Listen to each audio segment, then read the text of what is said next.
E aí pessoal, beleza? Vamos continuar com a nossa história do Bai.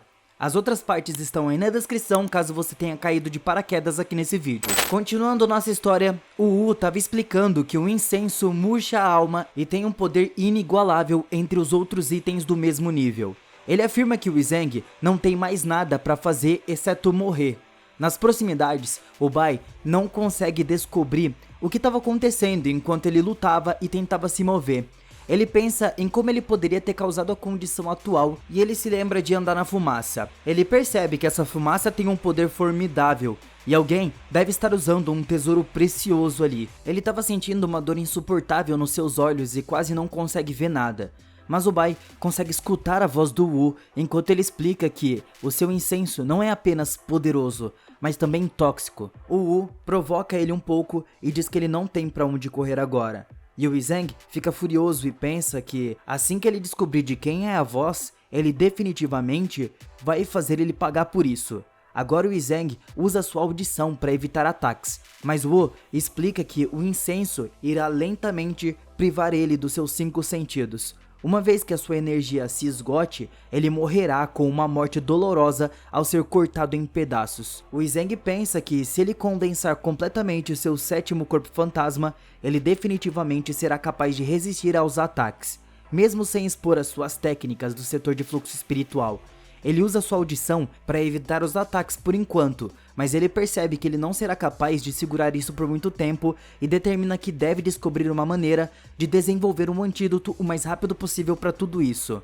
O Wu finalmente se revela para elogiar o Zheng por sua capacidade de sobreviver por tanto tempo quanto ele, mas revela que a toxicidade do incenso é incurável e a sua morte é inevitável.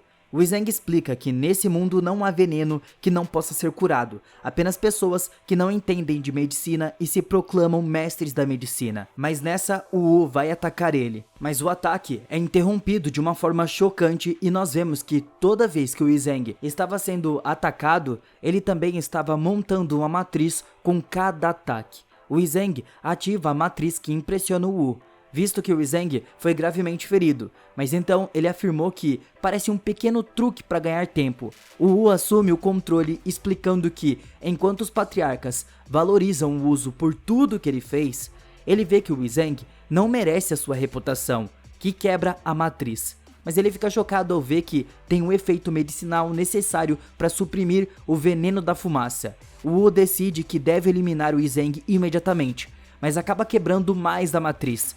Ele explica que os efeitos medicinais são bons o suficiente para ele refinar uma pílula para criar o veneno que não está preocupado, porque ele estava preso. Infelizmente para o Zheng, o Wu é mestre do caminho medicinal, enquanto ele explica que o refino de pílulas nem sequer requer um forno de pílulas. O Zheng usa sua técnica de flora alternativa e usa o seu próprio corpo como um forno, e o Wu aponta como os fornos de pílulas explodem facilmente e usar seu próprio corpo para refinar uma pílula só iria quebrar o seu corpo.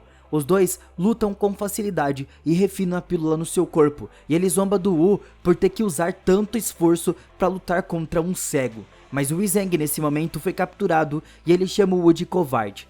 Ele estava pronto para matar o Zheng, e ele quase termina o seu antídoto. O ataque causa danos massivos, mas o Zheng fica entre os escombros e o seu corpo estava curado, enquanto ele solta um rugido alto e explica que seu último ataque criou o calor necessário para sua pílula terminar. O Zheng estava completamente curado agora, e ele usa o seu ataque de fantasma selvagem. O Wu consegue bloquear e ele aponta o quão familiarizado que ele estava com uma técnica de refino corporal. O Zheng manipula tudo isso de qualquer maneira, mas o Wu mostra sua resiliência enquanto manobra pelo campo de batalha evitando ataques. Isso não é tudo que ele pode fazer, porque ele também usa sua técnica para cobrir ele usando pedregulhos. Nesse momento, outro pilar desmorona, sinalizando que o 4º período de 2 horas começou. A onda de chave desaparece e os pontos no chão, mais uma vez, convergem para formar a 4ª chave. Todos os discípulos se dirigem ao pilar de luz, mas nós vemos que a chave já se encontra no Zheng, e ela entra no seu corpo, permitindo que ele escapasse dos escombros. Nós vemos que essa energia também fortaleceu os fantasmas selvagens e o Zhang desencadeou um ataque poderoso que surpreendentemente conseguiu escapar e o fantasma selvagem foi atacado. Agora que o Yogg-san é revelado como quem estava atacando, ele mostra sua força absurda ao declarar a sua intenção de enterrar o Zhang. Apenas quando ele pensa que seus tornados engoliram o Zhang, ele fica surpreso ao ver que ele estava sendo empurrado para trás e o Zhang desfere um ataque devastador por baixo do solo. O Wu aponta que o Zhang deve ter escondido a sua força extraordinária, porque se ele não usasse um artefato para escapar do ataque do Zhang, ele certamente teria morrido. Quando Song chega, ele pede outra chave para o Zhang porque era perigoso carregar as 3 juntas. Nesse momento, o Song se assusta ao ver o sinal de socorro da família Song no céu, e ele determina que é porque a primeira chave estava em estados problemáticos, e todos devem proteger ela enquanto ele continuava coletando as outras, já que ele é capaz de esconder a sua energia da força. Mas, nessa hora, a June fala pro Song seguir as ideias do Izong. Todos os guardiões saem para proteger a primeira chave, deixando o Zhang para trás. Mas nós vemos que o King estava esperando por ele nesse exato momento. O King aponta que só o Zhang possui 3 chaves, e ele admira esse tipo de coragem. Ele diz que estava em reclusão há vários anos, e quando saiu da reclusão, escutou rumores sobre o Zhang. Ele estava se corroendo por dentro, dizendo que o King é uma ameaça longe da cristalização completa. Mas nessa hora, outro pilar desmorona, e a 5ª chave a aparecer perto do Zhang. Ele percebe que a chave é a sua única chance de uma luta justa contra o King e tentou agarrar ele. O King ataca, mas fica impressionado ao ver que o Zhang usou sua onda de energia de chave para cancelar o seu ataque. Ele desapareceu diante dos seus olhos, mas isso apenas aumenta o interesse do King por ele. Então nós vemos isso como uma fuga fácil, e ele reclama sobre como o King estava realmente abusando da sua força para intimidar. Os guardiões de Osumi se perguntam o que o Zhang fará agora que ele estava enfrentando o King, que tem um núcleo semi-ouro. Por não ter coragem de enfrentar e questionar como o setor de sangue produziu alguém tão incompetente, que o King percebe o Zhang e começa a se perguntar como ele estava ficando mais rápido, já que esse não é o tipo de velocidade que alguém em um estabelecimento de fundação intermediário deveria ter. O King decide que ele deve encerrar a luta o mais rápido possível e chama o Zhang mais uma vez. O Zhang pensa em como ele sempre foi perseguido desde que ele era um jovem e o velho King não tem experiência suficiente para pegar ele.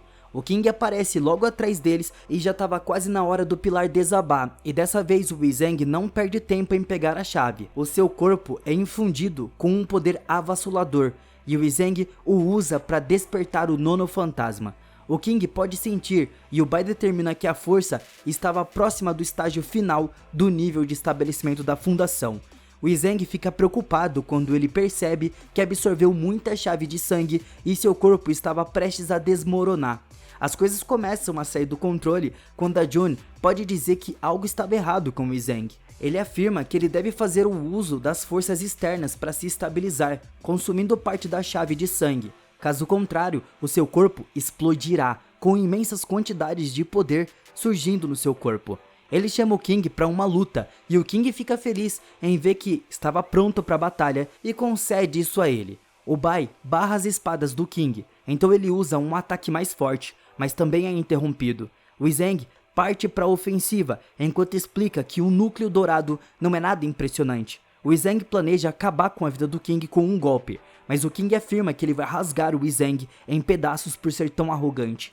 As 2 espadas se esbarram e o King fica pasmo de como o Zhang é capaz de lutar contra ele de igual para igual. Como se isso não bastasse, o Zhang usa mais poder e consegue empurrar o King para trás. O Zhang não terminou e instruiu o King a continuar lutando. O King reconhece o Zhang por ter um poder insondável, mas ainda percebe que ele definitivamente estava escondendo algumas das suas habilidades. Além disso, o King pode dizer que ele tem um subordinado secretamente na posição, e se eles continuarem lutando, ele acabaria arruinando o grande plano da Sumei, e decidiu ir embora. O Zhang fica aliviado que o velho de fato caiu no seu truque e vazou fora. Ele estava preparado para sair e um companheiro se revelou impressionado com a igualdade com que ele lutou contra o King.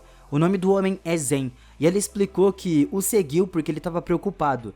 Ele afirmou que o Zhang tem 5 chaves agora e também sofreu vários ferimentos.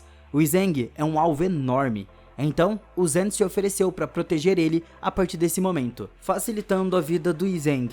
Como uma equipe, eles superarão todos os obstáculos juntos e, quando a próxima chave aparecer, ele recuará para que o Zen possa pegar.